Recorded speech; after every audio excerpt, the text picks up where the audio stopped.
아이브랜드입니다. 존재만으로도 소중한 여러분, 오늘 하루 어떻게 보내셨나요? 그리고 지금 여러분의 마음의 온도는 몇 도인가요? 오늘 하루 누군가의 부탁을 거절하지 못해 힘들어했거나 타인의 눈치만 살피느라 나 자신의 욕구를 억압하지는 않았나요? 만약 그렇게 해서 힘들어하고 계시는 분이 있다면 저와 함께 마음이 똑똑똑 하는 소리를 들어보면서 마음의 온도를 올리는 마음 챙김을 해보면 어떨까요? 저를 잠깐 소개해 보도록 하겠습니다. 저는 거절을 잘 못하고요. 착한 아이 컴플렉스를 가지고 있으며 타인의 눈치를 살피느라 정작 내 욕구를 보살필지 모르는 사람입니다. 그리고 완벽주의 성향을 가지고 있습니다. 그리고 항상 남과 그러면 안 되는데 비교하는 습관을 가지고 있는 사람입니다. 그러다 보니까 혼자 잘해주고 상처를 받으면 또 그 상처를 소가 먹이를 먹고 되새김질하듯이 되새김질하는 저가 보였습니다. 그렇게 해서 정신적, 심리적 아픔도 경험을 했지만 그 기간이 지속되고 오래되다 보니까 결국에는 심장에 무리가 와서 심장이 터질 것 같은 그런 신체적 아픔도 경험했습니다. 너무 화가 나기도 하고 억울했어요. 그리고 슬펐습니다. 이렇게 해서는 도저히 앞으로도 살 날이 정말 많은데 이렇게 살고 싶지 않아서 2년 전부터 나를 불쌍히 여기는 마음에서 나를 끄집어내야 되겠다라는 생각으로 마음 챙김이라는 훈련을 하기 시작했습니다. 꾸준히 제가 지금까지 마음 챙김으로 인해 건강한 정신과 심리적 안정을 가지고 있는데요. 그 마음 챙김 훈련 4가지를 오늘 소개해 보도록 하겠습니다. 첫 번째, 마음 챙김 훈련으로 하고 있는 것은 좋아하는 작가의 책 읽기입니다. 저는 2년 전에 그런 정신적, 신체적 아픔에서 치유되고 싶어서 도서관으로 매일 출근을 하기 시작했고 1년에 200권이라는 넘는 책을 무작정 읽기 시작했어요. 그러다 보니까 제가 좋아하는 심리학, 관심 있었던 뇌과학, 그리고 한 번의 실패의 경험이 있는 육아, 특히 그 육아 부분에서도 아이의 마음을 정서적으로 만져주지 못했던 감정 코칭이라는 이 부분에 대해서 닥치는 대로 무작정 정말 무식하게 책을 읽기 시작했습니다. 그래서 결국에는 제가 앞으로 가야 할 방향과 어떤 종류를 제가 좋아하는지를 알게 됐어요. 그래서 저는 지금 현재 심리학과 관련된 책들을 주로 읽고 있습니다. 그 중에서 제가 너무나도 지금 이 작가님의 책을 대부분 읽고 있는데요. 좋아하는 작가님은 정여울 님이고 그 다음에 시인으로는 나태주 시인과 류시화 시인이 있습니다. 제가 마음 챙김으로 했던 2번째 훈련은 산책입니다. 그때 당시에는 집에만 있으면 더 우울했고 더 힘들었기 때문에 무작정 나가서 걷기 시작했어요. 하루에 몇 킬로를 걸어야 되겠다, 그리고 어떻게 해야 되겠다라는 그런 목표는 전혀 없었고요. 무작정 다치는 대로 걷기 시작했습니다. 밝은 햇빛과 그리고 땅을 보면서 걷기 시작했더니 그전에는 보이지 않았던 식물들, 꽃들, 곤충들이 보이기 시작했고요. 계속 걷다 보니 몸에서 좋은 에너지도 나오고 그 다음에 더 제가 산책을 좋아했던 것 중에 하나는 뭐였냐면 나를 힘들게 했던 사람들, 사건들 그런 것들이 무엇인지 처음부터 생각을 할 수 있었던 게 아니라 계속 걷다 보니까 생각의 꼬리에 꼬리를 물다 보니 그런 생각들이 결국에는 그 사람과 사건이 문제가 아니라 제가 그걸 어떻게 받아들이고 있는지에 대한 제 마음이 보이기 시작했어요.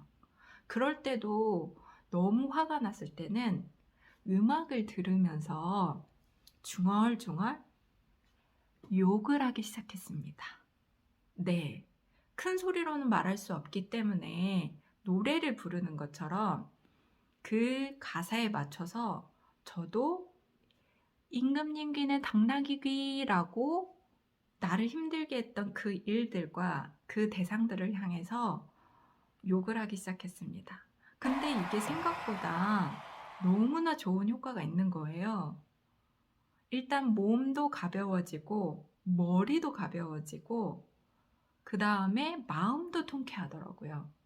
저는 앞에서 저를 소개한 것처럼 착한 컴플렉스를 가지고 있는 사람이기 때문에 화가 난다는 것 자체가 아주 나쁜 것이라고 생각했던 사람인데 저 역시 사람이구나라는 생각을 하게 됐습니다. 그리고 만약 날씨가 좋지 않아서 산책을 할 수 없는 날은 집에서 고강도 홈트를 하면서 땀을 빼고 또 똑같이 그 힘들 때 나오는 그 구령에 맞춰서 저의 나쁜 감정들을 쏟아내기 시작했습니다. 물론 아무도 없을 때요. 그리고 제가 마음챙김 훈련으로 했던 세 번째는 감정을 토로해서 글을 쓰는 마음치유 글쓰기였습니다. 글이라고는 써보지 않았던 또는 수상 경력이라고는 한 번도 전무후무했던 제가 글을 쓰기 시작하면서 잘 쓰고 못 쓰고는 둘째 문제고 왜 나는 이런 문제들 때문에 힘들어하는지 무엇 때문인지 그런 부분들을 글로 써 내려갈 때는 정말 눈물이 앞을 가려서 글쓰기를 멈출 때도 있었고 완성을 짓지 못할 때도 정말 많았습니다. 그런데 시일이 걸리기는 했어도 글을 쓰고 완성이 된 글들을 다시 읽었을 때는 머릿속으로만 그냥 모호하게 있었던 나를 힘들게 했던 사람이나 사건들이 내 눈앞에 실제적으로 표현이 되면서 정제된 언어로 다시 수정하고 지우고 수정하고 지우고를 반복을 하는 과정을 통해 제 감정이 쓰레기통에 버려지는 그런 효과가 있는 것을 발견하게 되었습니다. 그래서 저는 이 글쓰기가 지금 현재 저를 건강하게 있게 한 가장 큰 원동력이라고 생각합니다. 그리고 마지막으로 제가 마음챙김 훈련으로 했던 네 번째 방법은 애니어그램입니다. 애니어그램이라고 혹시 여러분은 들어보셨나요?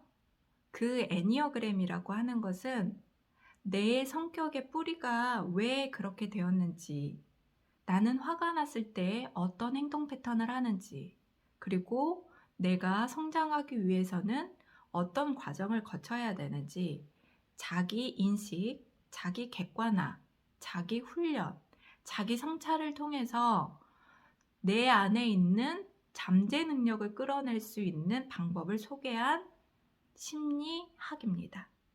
그래서 저는 이 애니어그램을 통해서 내가 왜 거절하지 못하는 성향이 되었으며 그리고 잘해주고 왜 혼자 무언가를 보상을 바라는 심리를 가지고 있는지의 근원에 대해서 알게 되었습니다. 물론 저를 알기 위해서 시작했던 이런 훈련들이 결국에는 내 남편, 내 아이, 그리고 나와 관련된 주변에 있는 인간관계를 맺고 있는 많은 사람들을 객관적으로 보게 하는 그런 거울과도 같은, 렌즈와도 같은 그런 역할을 하게 되었습니다. 이런 마음챙김 훈련 4가지, 좋아하는 작가의 책을 읽는다, 산책을 한다, 마음치유 글쓰기를 한다, 애니어그램을 한다. 이런 것들을 통해서 저는 처음부터 지금의 모습이 갖춰진 게 아니라 너무 불편했어요. 왜 내가 이 모든 것들을 해야 되는지 이런 생각이 들기는 했지만 이 과정의 지지부분한 이런 과정을 통해서 저는 성장을 했고 자존감이 회복이 됐으며 열등감은 낮아지는 이런 결과를 맞이하게 되었습니다. 그래서 마음 챙김이라고 하는 것은 지금 당장은 정말 불편합니다. 보고 싶지 않는 내 인간의 본성도 볼 수 있고요. 또 마주하고 싶지 않는 나의 부정성을 발견하기도 합니다. 하지만 오늘이라는 이 시간에 여러분도 여러분의 마음이 노크한 그것에 머무를 수 있고 그 시간에 진심을 다한다면 여러분들께서도 머지않아 진정으로 행복할 수 있는 그런 시간들이 올 것이라 저는 확신합니다. 노자는 이렇게 말을 했습니다. 타인을 아는 자는 현명한 사람이고 자신을 아는 사람은 지혜로운 사람이라고요. 만약 여러분들께서도 마음의 온도가 너무나 낮아 힘들어하고 계시다면 오늘 하루도 애쓴 자신을 위해서 억압하고 부정적인 말을 하는 것이 아니라 존재만으로도 소중한 누구누구야. 정말 그동안 애썼다. 라고 자신을 스스로 토닥토닥 해주는 시간을 가져보았으면 좋겠습니다. 그 시간들이 쌓여서 여러분들께서도 이상적인 나와 실제의 나가 서로 거리가 좁혀지며 오늘보다 나은, 오늘보다 따뜻한 그 마음으로, 그 모습으로 일상을 살아갈 수 있게 될 것입니다. 오늘도 여러분들께서 정말 자신에게 큰 힘이 되는 하루가 되기를 간절히 바라면서 이상으로 마치도록 하겠습니다. 감사합니다.